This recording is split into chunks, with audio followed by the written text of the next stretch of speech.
Welcome to AI Seeking the Truth.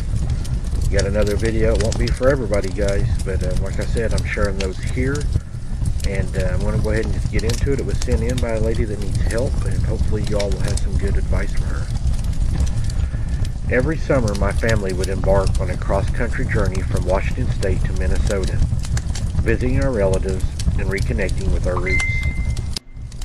As a child, I cherished these trips, filled with exploration adventure on my cousin's 100-year-old farm. We'd spend hours climbing trees, playing hide-and-seek in the old red barn, and daring each other to venture into the dark, damp basement. Those carefree days were filled with laughter and excitement. But as I grew older, my interests, well, they began to shift. Music and sports and friends took center stage, and the farm, once on a magical playground, became a reminder of a simple time. However, one fateful summer, when I was 12 years old, everything changed. My dad hurt his back and our annual trip was canceled. The disappointment was palpable, but I couldn't have known that this break would mark the beginning of a new chapter in my relationship with the farm. When I finally returned to Minnesota, I was older, wiser, and more curious. My cousin, sensing my restlessness, introduced me to a forgotten graveyard he had discovered. The allure of the unknown was irresistible, and we set out early, hiking through cornfields, quarries, and the woods. As we walked, the landscape transformed, revealing hidden treasures and secrets. The graveyard, hidden beneath a massive rosebush, was a time capsule waiting to be uncovered. Ancient tombstones revealed a family of history, their stories etched into the stone.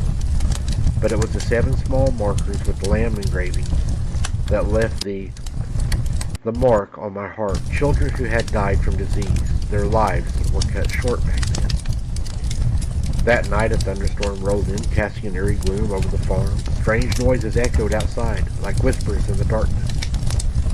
Lightning flashes revealed fleeting images of children darting across the farmyard.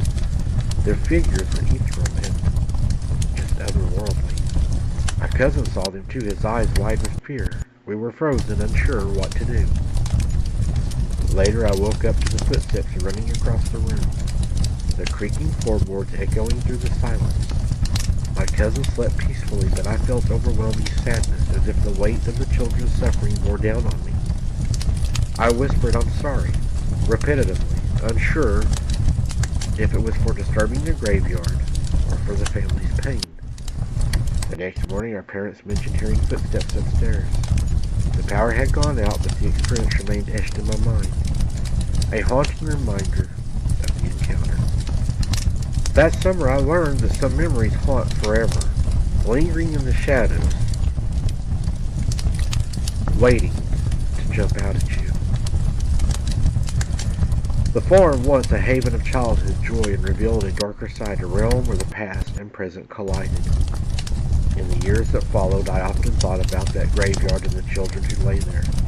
Their stories, though silenced by time, continued to echo through my mind, a poignant reminder of the fragility of life and the importance of remembrance.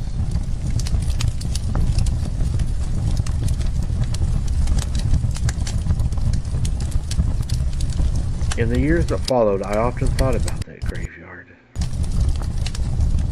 and I wondered what was really going on there. And that's whenever it got worse.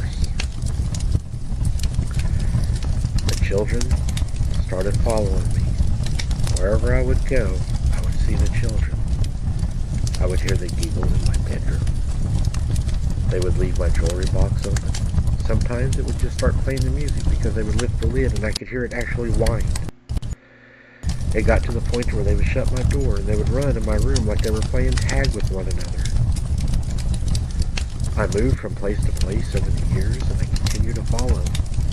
But now they've changed over the years. They went from laughing and everything to talking about being sick, how sick they are, and how they need help. And would I please bring them a wet wash rag, and would I bring them some soup? and how they're so very sick, and how the darkness is scary. And I can't get rid of them, but they seem to be getting a little more violent. They scream at me sometimes in the middle of the night, yelling that their tummies hurt, that their tummies are cramping. They want me to get them water and washcloths and food. I don't know what to do. They keep following me, and I don't want them around me. I see them in my hallway. One of them even started crawling after me one night when I got a drink of water and I had to run down the hallway, and she was running behind me, crawling like on her hands and on the backs of her feet by her toes, going really, really fast, and she was screaming at me, "I'm going to get you," as fast as she could. I slammed the door and she rattled the doorknob. I jumped into the bed and covered my head. I'm to the point where I can't take this no more. I really need help. Can anyone please give me some help? Well, you're going to need to speak with the preacher. I have no doubt about that. Get your house cleansed. You're going to need to learn to call upon the name of the Lord and get rid of these. Something evil followed you back from that cemetery. You have attachments. They've been with you for a while now. They're beginning to get comfortable around you. And you need to see a preacher, I believe, and you need to get rid of them. That would be my recommendation to you, and we'll see what everybody else on here gives you recommendations in the comments. I hope that helps. Thank you for sharing your story. I'm sad that you have these things following you, but hopefully you're going to be able to get it taken care of and get rid of them and get back to life as normal. Thank you for listening, guys, and we'll see you on the next one.